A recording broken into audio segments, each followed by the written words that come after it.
Саламатсыңарбы урматтуу кыргыз элим, эркин эл, эркиндикти сүйгөн, кабыс эл, көрөкөч эл. Бир эле мен кыска сүйлөгүм келип атат, анткени себеби эл чарчады. Тактоо катары эле, анткени себеби мына ушул жерде азыр эркин медиа отурат. Кыргызстандын калай калкынын баары бул сөздөрдү угат. Ушул эркин медианын аркасы менен баарына жетет. Биз бул жерде аз эле турабыз деп такыр кейиштин кереги жок. Бүгүнкү күндө бүгүнкү бийлик бизди алдоо, манипуляциядан коркутуу аркылуу ушул чечимди кабыл албасак, башка ишибиз мындай жок деп айтып келип атат да. Эмнеси менен калп айтып атышат? Эң чоң бир жери бар да, компенсация деген сөздү булар алмашуу деген менен подмена понятия кылып атат да. Эмне себептен ошол учурда компенсация болуп калган? Анткени себеби жана Адахан Кемсанбаев, башкалар сүйлөп атканда, тиги жерде ата энебиз жайгашкан деп айтып атышпайбы? Канча деген эл ушул 5000 гектар жерден чыгарылып кеткен. Канча деген жерибиз суунун астында калган. Эмне себептен суунун астында калды эле? Анткени Ферганский долинадагы канча бир 1000 деген гектар жерге суу керек деп, ошонун баарын түшүнүп туруп, ушул жердеги элдердин баарын чыгарып, суу каптатып, бул жер эле эмес, деди Кара суу шаарына чейин жердин астынан суу чыгып, туз чыгып калган дейт. Ошондо кыргыз эл айтат, биз канча пайда көрмөкпүз. Малыбыз ушул жерде тоют жыйнамакпыз, ошол жерде жашамакпыз. Балдарыбыз ошол жерде окумак. Бирок тетиги кошуна, биздин кошунабызды ойлоп туруп, биз ошол жерден чыгып кеттик дегенде, анда силер ошол жыргалчылыкты, ошол экономический выгоданы көрө турганга, силерге тетиги жерден биз жер беребиз деп, бул алмашуу эмес. Көп кишилерге 65-жылы эле, 75-жылы эле уже бул жерлер берилген деп алдап атышат. Эгер ошол жылы чечилип кете турган болсо, бүгүнкү күнү кошуна мамлекет бизге келип алмашабыз дагы бир жолу, өзүбүздүн канча бир жылы мурун алган жерибизди кайра бизге бергиле деп сурайт беле?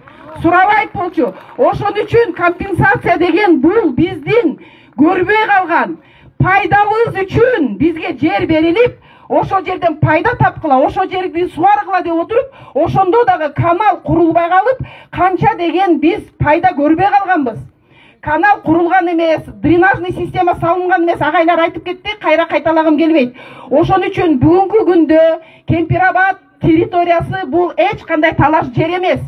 Бул стратегиялык объект. Кыргыз эмне үчүн көрөкөч деп айтып атам, илгертейден айтылып келген. Эл башчысы болгончо суу башы болгун деп.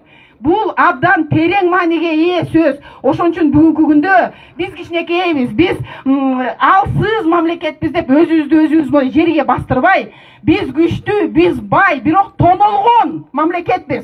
Бизде ар бир бийлик келгенде ушинтип жерибизди апчып, тапчып бербей койсок, бизди кырып салабы деген алдамчылык менен жакында эле жогорку кеңеште согуш болуп кетсе эмне болот деп кайра айтты. Мен ишенем, биздин кошуна мамлекет эч качан бизге согуш менен же мылтыгын атып келбейт.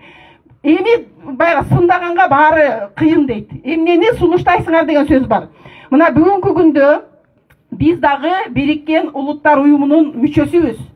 Ошол жерде талаш татыш болуп жүргөн мамлекеттердин ортосунда чегара маселеси боюнча 19 успешный кейс бар экен. Значит, 38 мамлекет өз арасында канча жылдар болу урушуп жүрүп, бирок ошо Бириккен Улуттар Уюмунун ортомчулугу менен келип, алар ар бир документтерди ачык карап, тиги тарапты да, бул тараптын дагы баягы айткан сөзүн угуп атып туруп, чегара бул жерден өтөт деп чечкен уже тажрыйбасы бар экен. Эмне үчүн биз ошол чоң уюмга мүчө болуп жүрүп, ошол ыкманы колдоно албайбыз деген маселе. Ошон үчүн бүгүнкү күнү мынакей азыр Тажикстан менен чыр болгондон кийин алар өздөрү айтышты, биз силерге келип, ушул жердеги чегараңарды тактаганга даярбыз депчи. Ошон үчүн биз эч жака шашпашыбыз керек. Шашылыш түрдө эч кимди киргизбей, баарыбыздын колубуздан телефонду алып салып, бир эле улуттук коопсуздук кызматынын камерасы бизди тартып турган жыйындан биз тараптан айткан сөздүн эч кимдин сөзү эч жакка кеткен жок. Тескеринче УКМК тарата баштады. Мынакей атты баштуу кишилер келип сүйлөшүп жүрүп атат деп. Бул алдамчылык, бул манипуляция. Ошон үчүн кыргыз элим, эркиндикти сүйгөн кыргыз элим, эркин медиа жашасын. Биз дайым альтернативдүү маалыматты угуп жүрөлүк.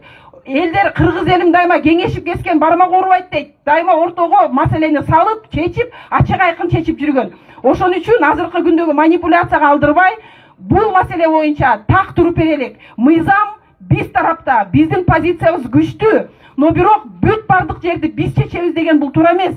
Ар бир чегара маселеде бир жерде биздики өтсө, бир жерде алардык өтөт. Ошон үчүн күчтүү ортомчу уюмдар менен аркасы менен шашпай Кемпирабад Кыргызстандын жери дегенге бекем туруп берелик. Силерге чоң рахмат. Рахмат, чоң, рахмат.